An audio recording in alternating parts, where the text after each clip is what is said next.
welcome back to the latest instalment of Terrace Talk. Pretty good afternoon for Norwich City last Saturday, sinking the Swans 5-1 at Carrow Road. They visit the home of the Hornets this weekend when they travel to Vicarage Road. Looking forward to the trip there as per usual. With that, delighted to be joined by the usual guests from the Do Not Scratch Your Eyes podcast. We've got Justin, Carlos and Pete. Fellas, how are we this evening? I'd imagine, given the current circumstances at Watford, probably feeling a little bit confused, frustrated, but probably been there before. Situation normal, isn't it? Yeah. Perfect description of being a Watford fan. Dazed and confused most of the time. Good stuff. In terms of the managerial situation, I mean, that's probably the place to start. This time, just a couple of weeks, about a week or so back now, I saw the reports of Tom Cleverley being under a little bit of pressure. I actually saw you guys tweeting your support and trying to get people within the Watford fan base to register their support for Tom Cleverley. You had the links to the Villarreal boss potentially coming in to replace him. You then had the club's statements about relative speculation. Here's the exact quotes in terms of the situation there. Tom Cleverley being in place for the game against Coventry. Or you can read all the quotes there. I'll leave it on the camera. In terms of that situation, I mean, this is not unusual for Watford, but for me, this feels even more mad than usual because he seemingly has got the support of all the fan base. I've always been impressed by the bits I've seen of him in terms of the media, the way he presents himself. So this situation, just explain where the hell it's come from. Peter, do you want to? It's an ongoing nightmare, honestly and truthfully, with an owner that's really not interested at being at the club anymore. In terms of investment, in terms of backing the manager. So it doesn't really make any sense because I think if you spoke to most Watford supporters at the beginning of the season, we kind of felt we would be struggling or certainly in the lower half of the table. But we've had some of the best home form that we've had. In what I can remember. Memory, yeah, exactly. Yeah, and okay, the away form hasn't been the best, but in general, the whole football side of things has been much better from where we've come from. From coming back from the Premier League and the last couple of seasons. I just think it's a guy that's at the top there that really just treats it like it's a train set, and he doesn't really care about it, and he just does things for the sake of doing it. And I think that's where we find ourselves now with regards to the backing of Tom, because Tom's not just the manager; he was a player. He was a captain. So he's got a lot of merit, amongst the fan base. And I think going forward, that it's going to take quite a lot for that to change. I know it's a results business, of course it is, but I think the fans can still see that he's very passionate about what he does and he wants to do it, but he needs the help, he needs backing, he needs finances, and that's just not there, and that's the biggest problem that we have at the moment. The whole information when it came out, and obviously nobody will be surprised to hear that Watford in the last 12 years have gone through about 24 different managers. The normal kind of modus operandi has previously been they're fired at about 11 o'clock and the new manager is brought in by 11:30. And of course, everybody who's like podcasts like us or the newspaper, you're immediately on. They're controlling the news cycle by doing it so quickly. There is no kind of, the king is dead. Oh, long live the king. Off we go after him.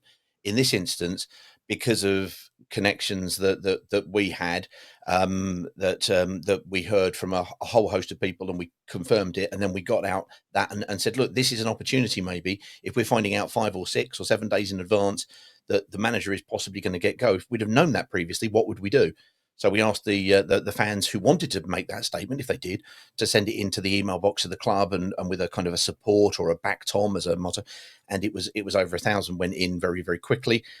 He got the 2 games that he got 4 points from. But then we had last Tuesday night a horrendous performance against Preston, and it wasn't great. And we've also had 3 straight home defeats. So we've had an amazing home record, but then 3 straight home defeats. So for that number of people, and for all of the crowd, and for all of the stuff that's then gone out on social media, even though you're sitting there on the back of 3 home defeats, says an awful lot about the understanding about what this man is facing, and the fact that he was getting wins with very narrow margins previously. It only takes a little push of the dial for those to go the other way. So that's where we are. We know and we appreciate what he is, who he is, and that he's doing his absolute level best. And we need the management of the club to step up and support him. Unlikely, but it's still worth a try to ask. Yeah, I suppose in terms of stability, it's not a word you ever use with Watford, but this time round felt like with Tom Cleverley, the connection you referenced, a bit of a sort of club legend, I suppose, from his playing days, and seemingly confident with the fans. I've seen sort of videos of your celebrations post a win at Derby. It felt like the connection there was still so strong. So surely this lack of stability doesn't benefit anyone. Tom Cleverley as the manager, the players, the fans, I just can't get my head around it. Just explain, I suppose, from your point of view, as a Watford fan, how frustrating, I suppose, is it that you're in that situation seemingly over and over again, but particularly this time, given it's this manager?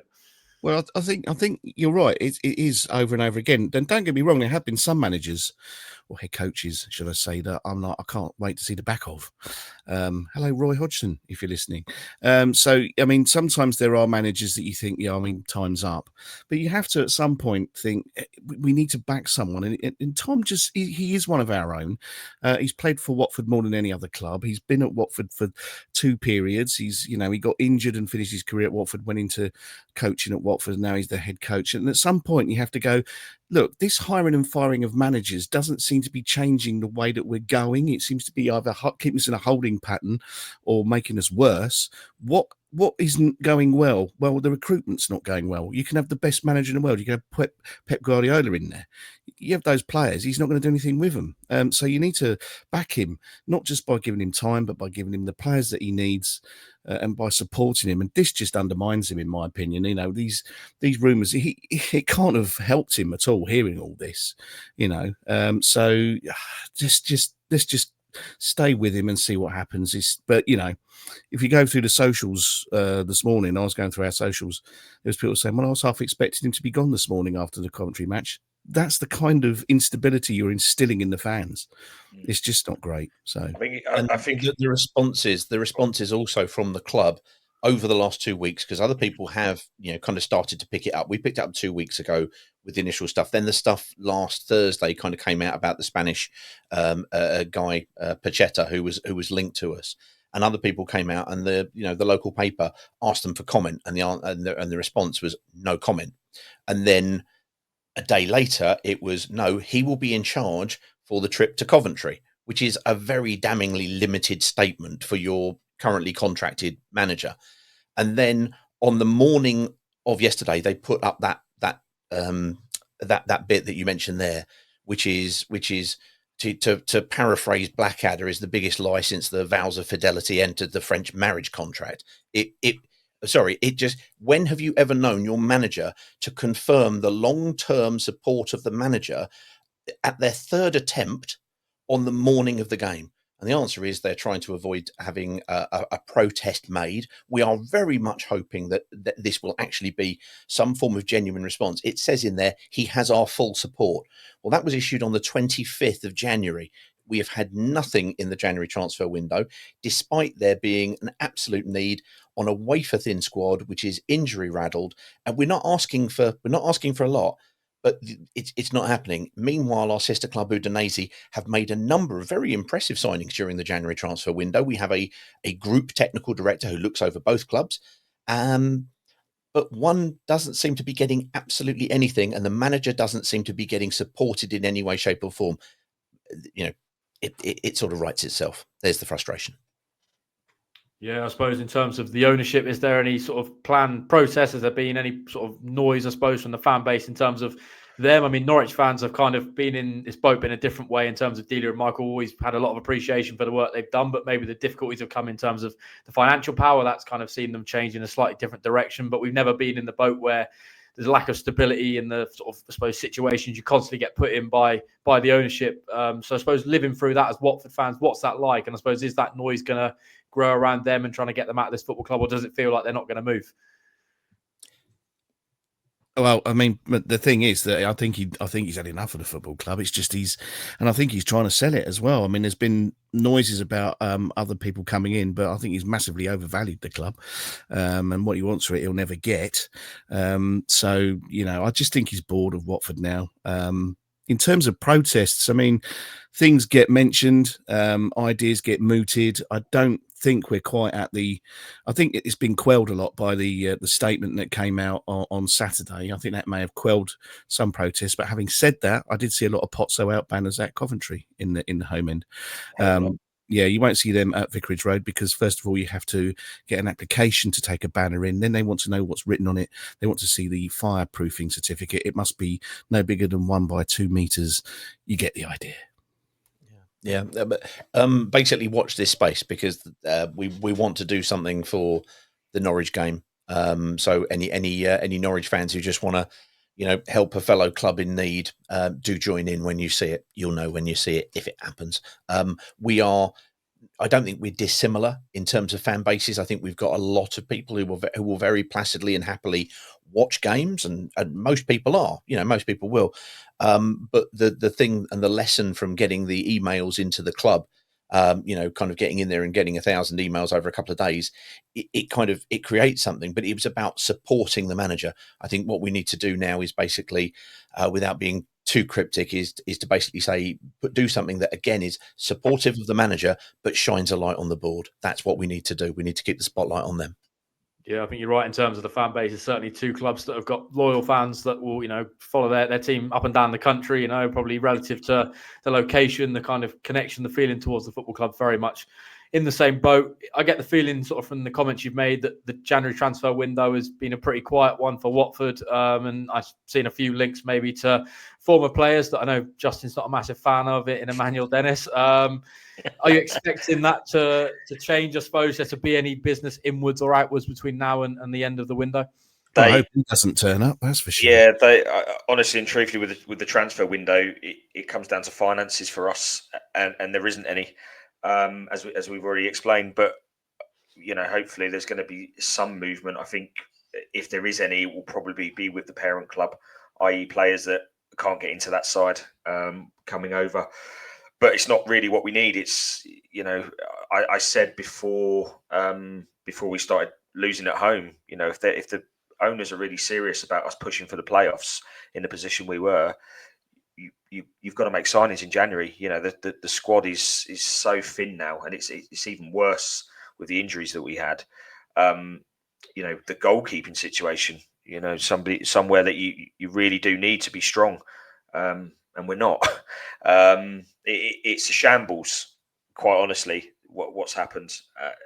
The statement that you've put up is all good, but if you're not going to put players in front of Tom Cleverley to try and do something with it, it's just words. You're not really supporting him at all, and that has to change very quickly. And we don't have long to get people through the door and ready. And as you know, as Norwich supporters, the Championship is the most competitive, toughest league there is. So it can be a shock for players coming into it. So these players that come over from Italy, if they do, probably won't know what to expect when they get here. Getting kicked up in the air by some big hairy so and so wherever you go is going to be a bit of a culture shock, I think.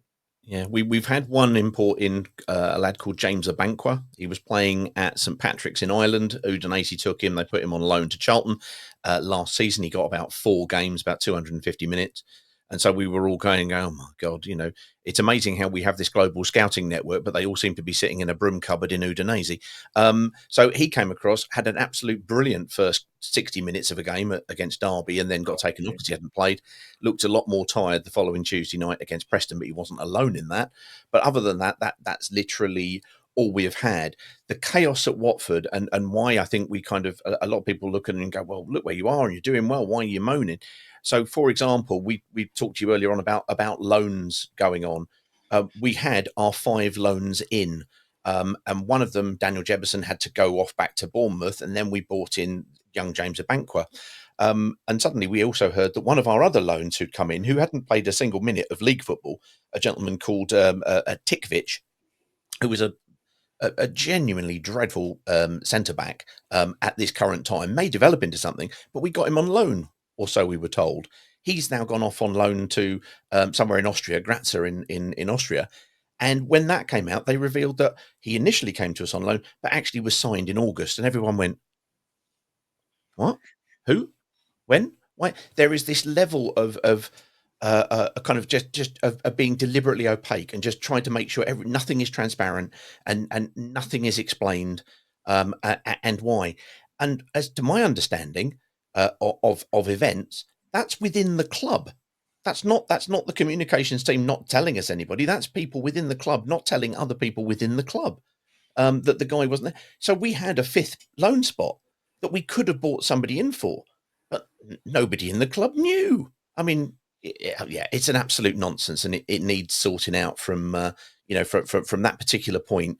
There's so much right. There are so many good people, like I'm sure Norwich City as well. So many good people who've got the community and the club at heart. Many of whom become guilty by association to this, but it starts at the top.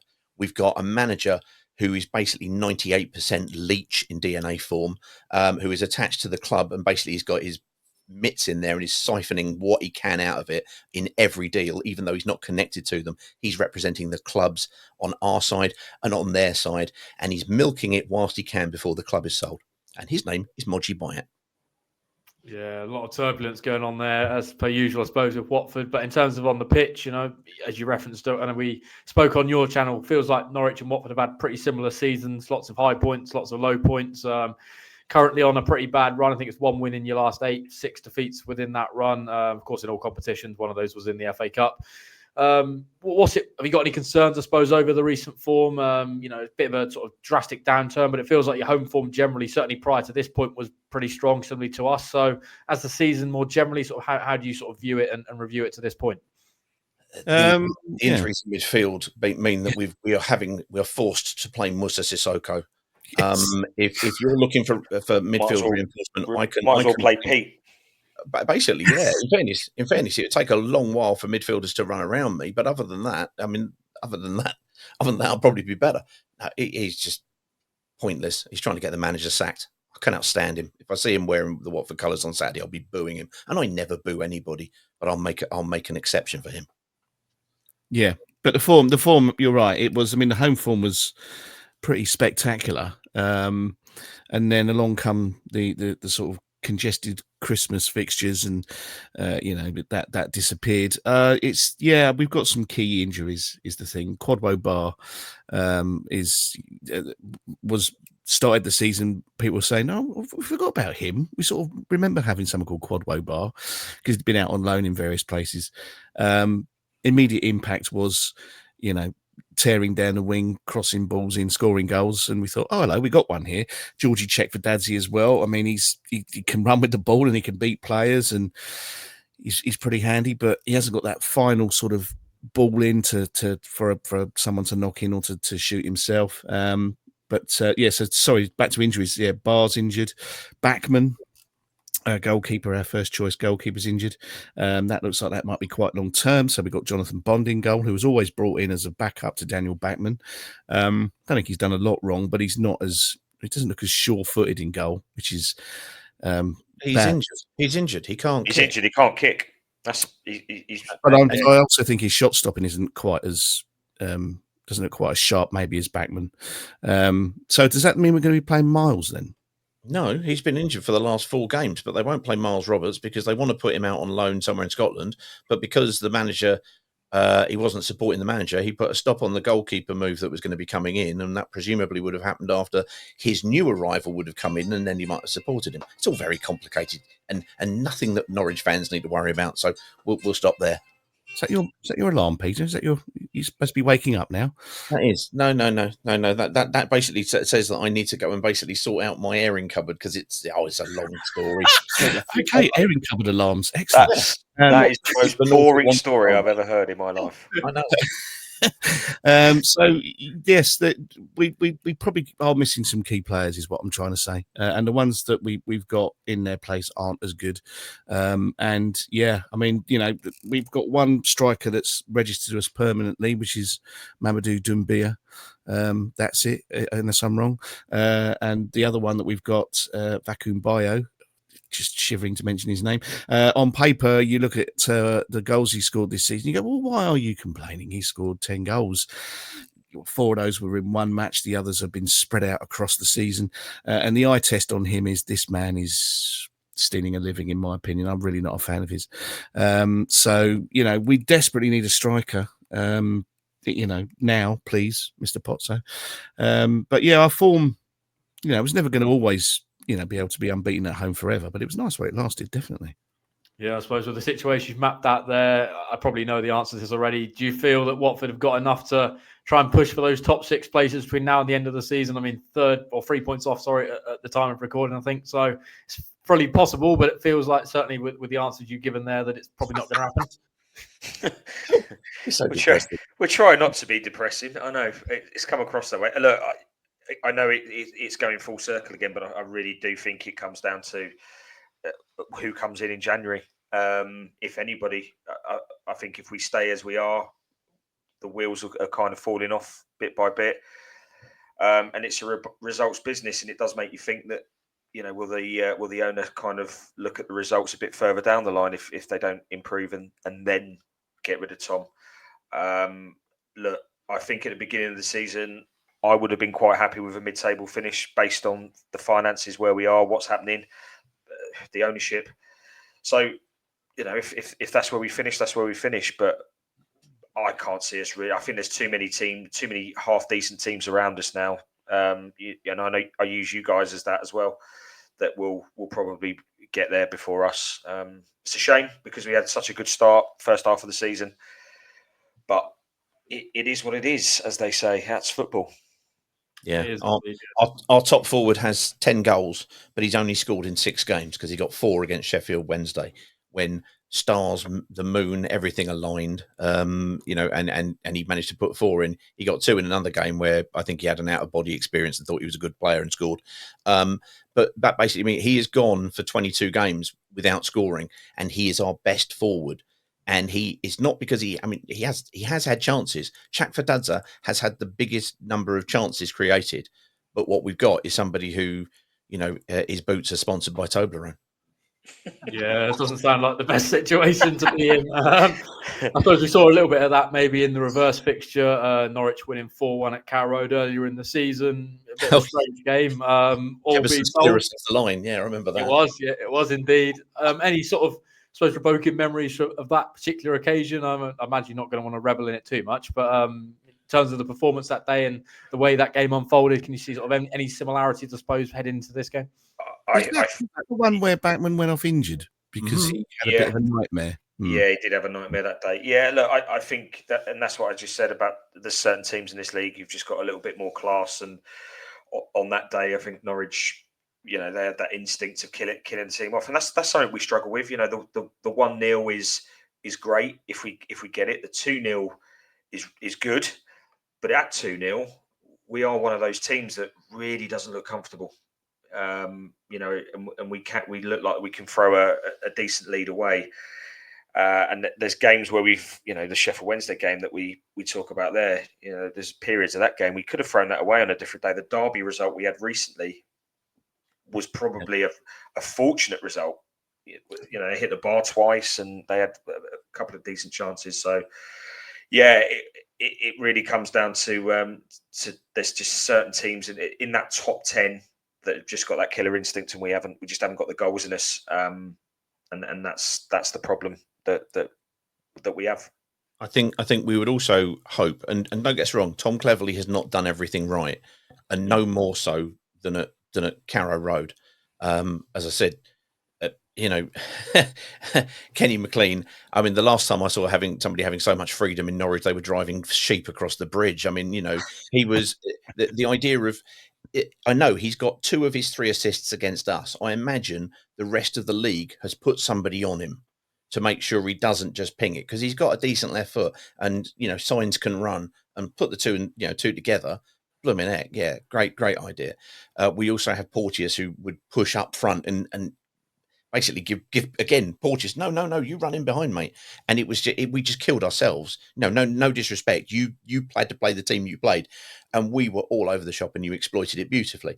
But we have to learn from that, and we have to get somebody on him. The problem is, I wouldn't trust any one of our two Moji buyout sponsored midfield players who are fit in either Kayembe or the much vaunted Musa Sissoko, who is on allegedly 45 grand a week, for which he does about a $5's work each week, actually marking anybody out of the game, let alone Kenny McLean. Swap option, yeah, I'd take it, not half.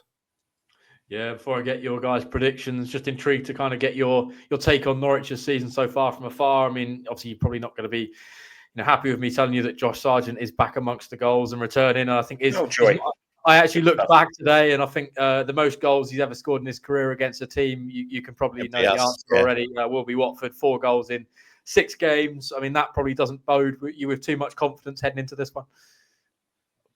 I mean, come on. Let's just examine the evidence. First of all, he's an American who's playing football, and he's doing it pretty bloody well, which is very upsetting. He's clearly a member of the Weasley family. He throws a leg at the ball, and it's called like the scorpion kick, and everybody is going, "That's an amazing goal." But of course, we were Watford fans conceding it, so we were grumpy about it and all. Yeah, no, he's a right raw pain in the arse as far as we're concerned. And again, we can throw him in as a make weight if you want to take Musa Sissoko off our hands. I'm just saying. I'm just offering. Please.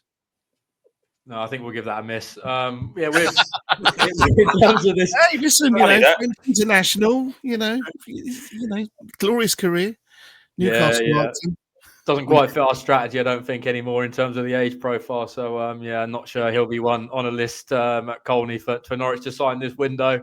In terms of this game and the way it's going to unfold, I mean, Norwich's record at Vicarage Road has been not the best. I think it's just 1 win in our last 6 visits. Of course, that was that Friday night clash in the Premier League, which was built up to be quite a big game, and probably all the fireworks. I remember it quite well, and all the build up, and it felt like it was such a big game. And then Watford flattered to deceive, and Norwich kind of rolled them over, as you mentioned, with Josh Sargent scoring his only 2 Premier League goals that season in the same game, which was typical of this clash and this occasion. But Watford have had the upper hand more generally in terms of the games at Vicarage Road. So in terms of score prediction, I'll go around each of you and get a score. So Justin, I'll go with you first. Well, interestingly, that match that you were referencing there was also the one where Musa Sissoko was writing some program notes to get people excited, and whoever wrote them for him forgot to take the bit out the bottom that says "Insert Musa Sissoko signature here," which was rather telling. It's going to be 2-0 to Norwich. Pete, are you on the sort of same page, or are you feeling more optimistic? I refuse on our prediction league to let anybody go 1-1. So just to upset these 2 idiots, I'm going to say 1-1. Carlos? Annoyingly, I would have gone 1-1 as well, but I'm never allowed to. So. We're not under these rules. See what he's done to me. Pete's tortured me over these years. I'm not used to it. I'd love a 1. If you give me 1-1 now, I'll take that. I'll be very happy with that. Snatch your arm off. Yeah. So it's always a good game. Always plenty of goals usually between us two. But as you guys referenced, you've not scored a lot of goals recently, but we leak a few. So you never know in terms of that situation. Before we round off, do you guys want to plug your guys' podcast, where people can find you? We've obviously had you guys on this show plenty of times down the years. Always a pleasure to have you on. So where can Norwich, Watford, EFL football fans find your guys' content? Well, we are everywhere at DNSYE_podcast on YouTube, on all the usual podcast platforms. We have a website, which is donotscratchyoureyes.com. And that's probably about it. Yeah, I mean, we're pretty ubiquitous. We, seem to be quite active on social media. You'll find us if you look fairly. Don't have to look particularly carefully. We're there somewhere. Like the bad smell that we are. Yeah. Good stuff. Of course, we'll link that down below. Gents, of course, thanks for joining me this evening. Always a pleasure to have you guys on speaking about Norwich versus Watford. Lots of good content coming your ways across our channels, of course, heading into this game, all the usual build-up.